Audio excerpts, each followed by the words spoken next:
Oberoi sports Sialkot की जी कदीम तरीन खेलों की फैक्ट्री सी जी एक सरदार दी सी सरदार गंडा सिंह ओबराय पुराना शहर बन रहा प्लाजा इत्थे पैरिस रोड ते जिथे सरदार गंडा सिंह ओबराय का महल हुंदा सी उहदी रहायश का ते ए हुण मिटा दी गई है। ए उहदी बाकियात अज भी मौजूद ने ए नज़र आ रही ने इत्थे हुंदी सी रहायश का बिल्डिंग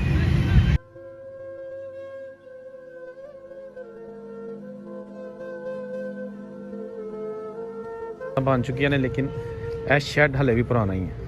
यह जनाब छत ते खड़े होके तुहानू व्यू दिखाया जा रहा है। यह जी तारीखी ओबराय स्पोर्ट्स हों तो नवीं इमारत बन चुकी ने लेकिन यह शैड हले भी पुराना ही है क़याम पाकिस्तान तो पहले का। जनाब ये अंदर मशीनरी अज भी मौजूद है जी कि उदों दी है। यह चार दीवारी करके उन्हें थोड़ा जरा ना क्लोज कर छड़िया तो यह जड़ियाँ बिल्डिंगां ने ये नवियां बना के ना तो इन्होंने चार छड़िया किराए पर मुख्तलिफ किस्म के दफातर ने। ओबराय स्पोर्ट्स सरदार गंडा सिंह ओबराय दी फैक्ट्री। जी अस्सलाम वालेकुम दोस्तों, मैं औरंगजेब बेग एक नई वीडियो में ताड़ी खिदमत हाज़र और अज की वीडियो है सियालकोट शहर की।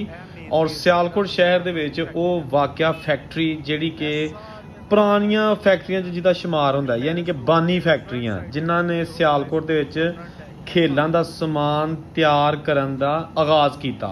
जी हाँ, ओबराय स्पोर्ट्स सियालकोट ये मालक सन सरदार गंडा सिंह ओबराय जिन्हां ने ये फैक्ट्री क़याम पाकिस्तान तो पहला सियालकोट के शहर के दरम्यान दे वाक़या रेलवे स्टेशन के कोल पैरिस रोड उत्थे शुरू की। कई एकड़ रकबा सी इस फैक्ट्री का जिहदे विच ना सिर्फ ये फैक्ट्री बनाई गई सी जिथे क्रिकेट के जिहड़ा ना वो क्रिकेट बैट बनते सन, हॉकी के जिहड़ियां स्टिकां बनदियां सन और बैडमिंटन के जिहड़े सारा समान बनता सी, बल्कि ਉਹਦੇ ਅਤਰਾਫ ਦੇ ਵਿੱਚ ਸਰਦਾਰ ਗੰਡਾ ਸਿੰਘ ਦੇ ਮੁxtਲਫ ਯੂਨਿਟ ਸਨ ਜਿੱਥੇ ਫਿਨਿਸ਼ਿੰਗ ਹੁੰਦੀ ਸੀ। ਉਹਦੇ ਨਾਲ ਨਾਲ ਉੱਥੇ ਉਹਨਾਂ ਦਾ ਬਹੁਤ ਵੱਡਾ ਬੰਗਲਾ ਸੀ ਜਿਹੜਾ ਬੰਗਲਾ ਉਹਨਾਂ ਕੋ क़याम ਪਾਕਿਸਤਾਨ ਤੱਕ ਰਿਹਾ ਹੈ। ਉਸ ਤੋਂ ਬਾਅਦ ਉਹ ਕਿਸੇ ਨੂੰ ਅਲਾਟ ਨਹੀਂ ਹੋਇਆ, ਉਹਦਾ ਮਸਲਾ ਚੱਲਦਾ ਰਿਹਾ। ਮੁxtਲਫ ਪਾਰਟੀਆਂ ਜਿਹੜੀਆਂ ਨੇ ਉਹਨਾਂ ਨੇ ਦਾਅਵੇ ਕੀਤੇ ਸਨ ਕਿ ਜੀ ਇਹ ਜਿਹੜਾ ਬੰਗਲਾ ਹੈਗਾ ਸਰਦਾਰ ਗੰਡਾ ਸਿੰਘ ਓਬਰਾਏ ਦਾ ਇਹ ਸਾਡਾ ਹੈ, ਕੋਈ ਕਹਿੰਦਾ ਇਹ ਸਾਡਾ ਹੈ, ਲੇਕਿਨ 75 ਸਾਲ ਦੇ ਵਿੱਚ ਉਹ ਕਿਸੇ ਨੂੰ ਅਲਾਟ ਨਹੀਂ ਸੀ ਹੋਇਆ,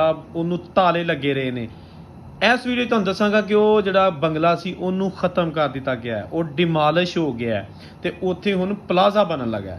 ਕਰੇਨਾਂ ਉੱਥੇ ਕੰਮ ਸ਼ੁਰੂ ਕਰ ਚੁੱਕੀਆਂ ਨੇ ਔਰ ਪਲਾਜ਼ਾ ਬਣਨ ਲੱਗਾ।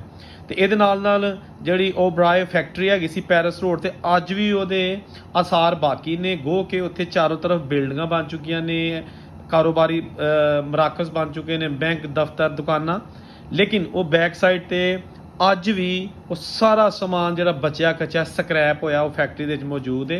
ये बिल्कुल रेलवे स्टेशन के नाल पैरिस रोड जो सियालकोट का रेलवे स्टेशन वो नाल पैरिस रोड है तो उत्थे ये फैक्ट्री वाक़या है ओबराय स्पोर्ट्स जिहड़ी कि सरदार गंडा सिंह ओबराय ने क़याम पाकिस्तान तो पहले ये सियालकोट दे विच इनू लाया सी। पुराना शैड ए जनाब ਉਹੀ मशीनरी ਇਹ ਹੁਣ ਤਾਂ ਇਹਨਾਂ ਨੇ ਇੰਨੇ ਕੋ ਹਾਤੇ ਨੂੰ ਵਾਲ ਛੜਿਆ, ਪਹਿਲਾਂ ਬੜਾ ਖਿਲ ਰਿਹਾ ਸੀ ਔਰ ਇੱਥੇ ਬੜੀ ਬੜੀ ਜ਼ਬਰਦਸਤ ਮਸ਼ੀਨਰੀ ਸੀ। ਇਹ ਆਰੇ ਅੱਜ ਵੀ ਮੌਜੂਦ ਨੇ ਜਿਹੜੇ ਬੈਟ ਤੇ ਹਾਕੀਆਂ ਚੀਰਨ ਲੱਕੜੀ ਚੀਰਨ ਦੇ ਕੰਮ ਆਉਂਦੇ ਹੁੰਦੇ ਸਨ। ਇਹ ਉਹ ਆਰੇ ਮਸ਼ੀਨਾਂ ਨੇ, ਇਹ ਦੇਖੋ ਤੁਸੀਂ ਜਨਾਬ ਇੱਥੇ ਬਣਦੇ ਹੁੰਦੇ ਹਨ ਕ੍ਰਿਕਟ ਬੈਟ, ਹਾਕੀਆਂ, ਬੈਡਮਿੰਟਨ ਦਾ ਸਮਾਨ, ਲੱਕੜੀ ਦਾ ਜਿੰਨਾ ਵੀ ਹੈ ਨਾ ਖੇਲਾਂ ਦਾ। ਇਹ ਜਨਾਬ ਓਏ ਇਹ ਫੈਕਟਰੀ तो दोस्तों बिल्कुल ये नाल इस साइड ते सियालकोट का रेलवे स्टेशन है। आ देखो ए रेलवे स्टेशन है, ए सारा बिल्डिंग है, ए बोर्ड लगे सियालकोट का, ए प्लेटफार्म है, ठीक है ना। तो यह लाइन कोलों दी जाती क्या जाता है कि रेलवे लाइन जी ने इतों इंजन टर्न होकर ना दूसरी साइड पर निकल जाता होंदा सी फेस टर्न। ਇਹ ਜਨਾਬ ਉਹ factory Oberoi sports Sialkot pioneer factory Sialkot ਦੀ। ਇਹ ਜਨਾਬ ਉਹਦੇ ਮਨਾਜ਼ਰ ਤੁਹਾਨੂੰ ਦਿਖਾਏ ਜਾ ਰਹੇ ਨੇ ਖਸੂਸੀ।